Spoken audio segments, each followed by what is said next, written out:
Dans cette vidéo, je vais te partager deux points fondamentaux pour agir plus librement. Et ce qui m'a fait réagir, c'est un match de basket. Je vais te raconter une anecdote rapidement qui m'a fait rebondir sur en quoi les fondamentaux sont juste fondamentaux, essentiels, utiles, c'est même pas à la hauteur pour donner vie à tes envies, réaliser ce que tu as envie de réaliser sur le plan professionnel et même personnel. Le match de basket en question qui m'a fait réagir, en tout cas qui m'amène à faire cette vidéo aujourd'hui, c'est que j'ai allé voir un match de basket, c'était des jeunes qui jouaient et le coach sur le terrain a mis des stratégies, des systèmes en place pour essayer de les faire mieux jouer, essayer de les faire gagner le match. Or, ça marchait pas parce que tout simplement, ils ne maîtrisaient pas les fondamentaux du basket. Petite parenthèse sportive, basket, voilà, il y a deux, trois choses à savoir quand on est basketteur, c'est maîtriser les fondamentaux, à savoir le tir, la passe et le dribble. Donc, sans parler des orientations, du corps, de la place, de la position par rapport à, etc. Donc, il y a des attitudes qui sont fondamentales à enregistrer pour faciliter l'expression du basketteur et faciliter aussi l'accès à créer du jeu collectivement. Il faut maîtriser ces fondamentaux individuels, le placement, la position, le dribble, la passe et le tir. Et donc, je voyais ce coach qui essayait de les... Alors ça, parenthèse, hein, c'est valable dans chaque sport évidemment. Moi, celui que je connais un peu plus, c'est le basket, parce que j'en ai fait quand même une vingtaine d'années, bien que ça fait 20 ans que j'en joue plus. Donc pour tous les sports, il existe naturellement des fondamentaux, c'est-à-dire qu'à partir de là, on construit des choses, on peut mettre en place des stratégies, des systèmes, etc., ou améliorer son jeu, mais en maîtrisant les fondamentaux. Et moi, ce que je voyais, c'est que ce coach-là, qui essayait tant bien que mal de les faire jouer, etc., de les faire mieux jouer pour qu'ils gagnent, bah ça marchait pas en fait. Et ça peut pas marcher, et c'est normal. Quand on maîtrise pas, quand on maîtrise pas les fondamentaux, ça peut pas fonctionner en fait. Impossible de rajouter des choses, des systèmes, de la stratégie, des moyens. Non, si à la base il n'y a pas de maîtrise du fondamental de ce que c'est de se mettre en mouvement, là en l'occurrence pour le basket, mais dans la vie c'est pareil en fait. Et donc je vais te partager deux fondamentaux qui pour moi sont essentiels en fait pour donner vie à ses envies, pour mener à bout une activité professionnelle, en tous les cas la développer, et, euh, et qui pourront te servir aussi ces deux fondamentaux-là dans ta vie, tous les jours, dans tes relations, etc. Pour ceux qui ne me connaissent pas, je suis Baptiste, je suis coach. Moi, je travaille avec les entrepreneurs et je les aide à gagner en clarté pour agir plus librement. Et donc, mon job, c'est vraiment de focaliser sur est-ce qu'on maîtrise les fondamentaux. Et en l'occurrence, là, je vais t'en donner deux. Et plus on a de la clarté, plus on peut agir librement, parce que si on ne voit pas les choses, si on ne comprend pas d'où ça vient, si on ne sait pas qu'est-ce qui coince dans le système, si on ne sait pas ce qui est juste à faire pour nous dans ce moment précis, dans cette situation précise, bah du coup on est limité dans notre action en termes de liberté. Et en tant qu'entrepreneur, agir librement, c'est pour moi une clé fondamentale aussi, parce que si on est coincé, si on n'arrive pas à être libre dans nos actions, bah, le résultat va rarement arriver. Mais pour ça, il faut avoir de la clarté avant. Donc moi, c'est vraiment là où j'ai à cœur de d'œuvrer, c'est mettre de la clarté, gagner en clarté pour agir plus librement. Je reviens donc sur mon anecdote et en l'occurrence, ces fondamentaux qui n'étaient pas maîtrisés.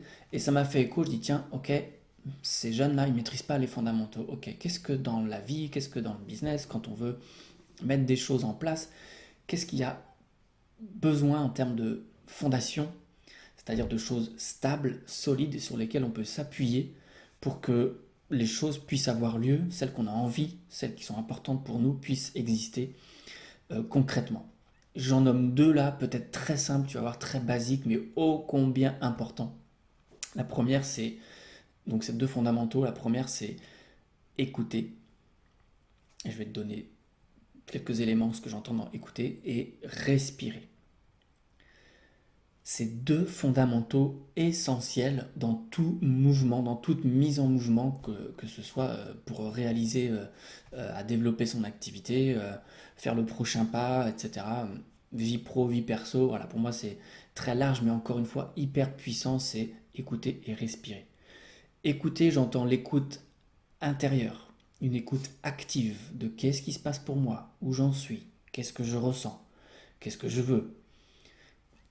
D'accord? Ça, c'est cette écoute intérieure-là qui est fondamentale. Et une écoute aussi extérieure. Qu'est-ce qui se passe autour de moi? Qu'est-ce qui se joue? Qu'est-ce que je vois? Qu'est-ce que j'entends? Comment je résonne avec ce qui m'entoure? Qu'est-ce qui me fait vibrer, etc. Donc une écoute intérieure, une écoute extérieure. Voilà, je l'ai résumé sous le terme de l'écoute. Je pourrais en parler des heures, mais voilà, pour moi, c'est l'écoute, c'est fondamental. S'il n'y a pas d'écoute, il manque des informations. Et les informations, elles peuvent passer que par de l'écoute active, c'est-à-dire être concerné, voir ce qui se passe, ce qui se joue, comment ça résonne, comment ça vibre. L'écoute, c'était la première, et la deuxième, c'est la respiration. Je vois tellement de personnes qui ne savent, j'allais dire plus, je ne sais même pas s'ils savent plus respirer ou s'ils ne savent pas respirer.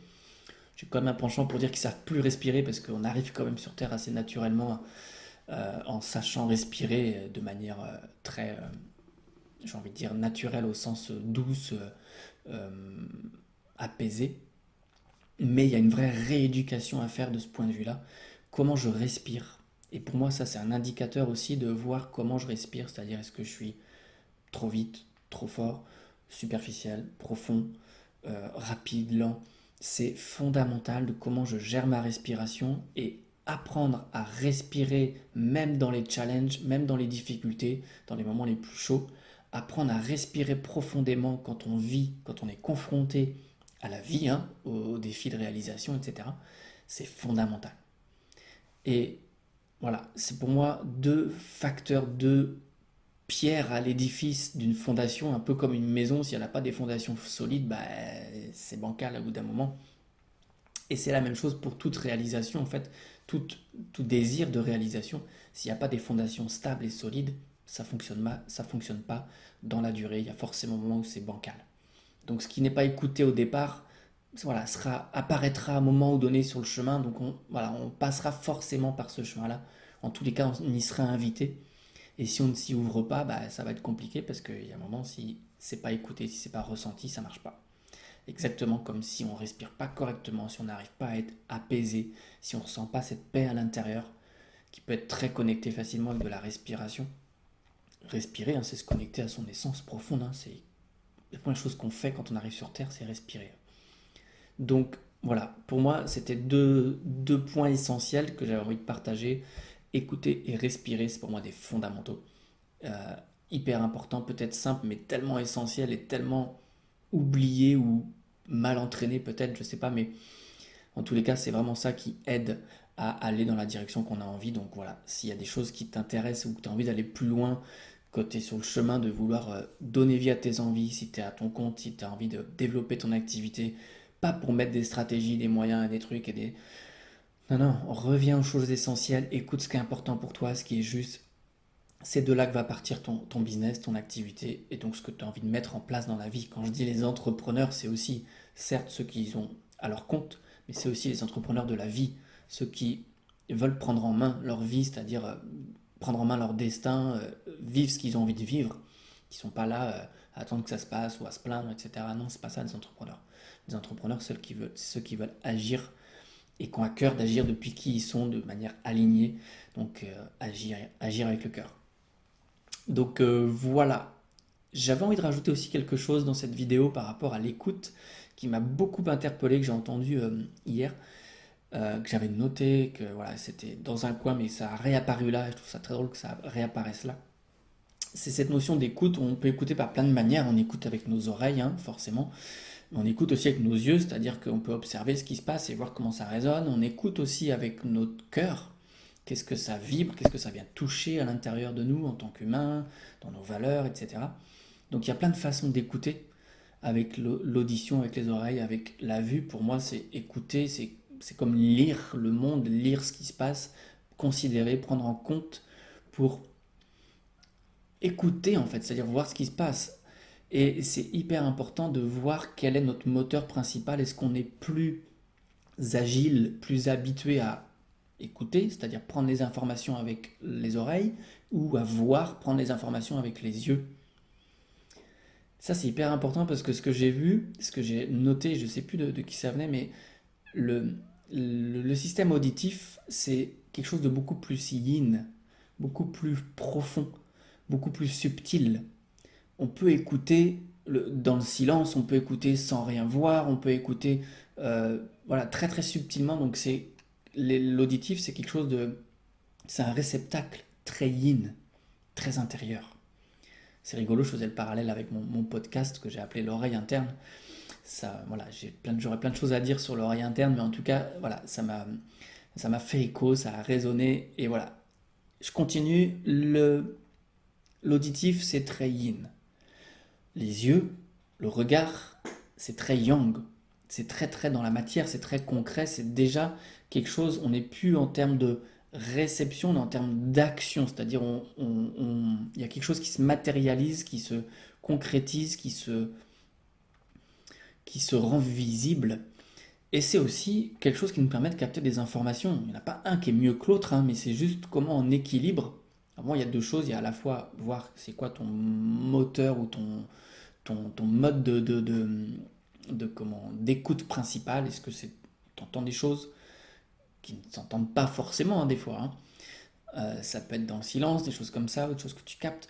Est-ce que c'est plus auditif ou est-ce que tu vois des choses? Et c'est pareil, le regard, on peut voir des choses qui ne se voient pas dans la matière, mais qui sont là quand même. L'énergie, ça se voit pas dans la matière, mais ça existe et c'est là, ça se voit quand même.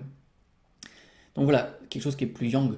Moi, je vois que j'ai quand même une plus grande tendance, moi, à être auditif, bien que je vois des choses qui ne se voient pas aussi. Donc c'est un mélange des deux et un subtil équilibre et comment tu relationnes avec ça pour, voilà, tendre le plus possible vers une vie plus alignée et pour mettre en vie tes envies, pour réaliser tes envies en termes de business, en termes de développement de projets, etc.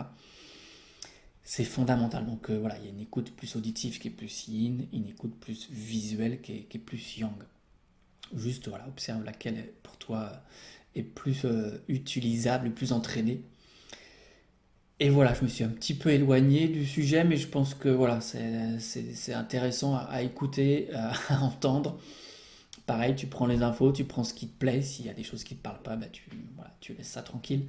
Mais si ça fait écho, n'hésite pas à me mettre un petit commentaire ou à me dire ce qui fait écho et ce qui te parle et si tu as des exemples qui ont été vécus pour toi par rapport à ça. Donc voilà, je rappelle vite fait les deux fondamentaux pour moi essentiels, c'est l'écoute et la respiration. Où est-ce que tu en es par rapport à ça aujourd'hui? Es-tu attentif à ça? Comment tu utilises ça? Parce que pour moi, quand on s'appuie sur des fondamentaux, c'est qu'on s'appuie sur quelque chose de stable, de solide, et on peut plus facilement faire le pas d'après un peu plus sereinement. Voilà, c'était Baptiste. J'espère qu'il y a des choses qui t'ont parlé. Si tu as envie d'aller plus loin, si tu es entrepreneur et que tu as envie de gagner en clarté et agir plus librement, bah, tu peux me contacter et on va voir ce qu'on peut faire ensemble. À bientôt. Ciao.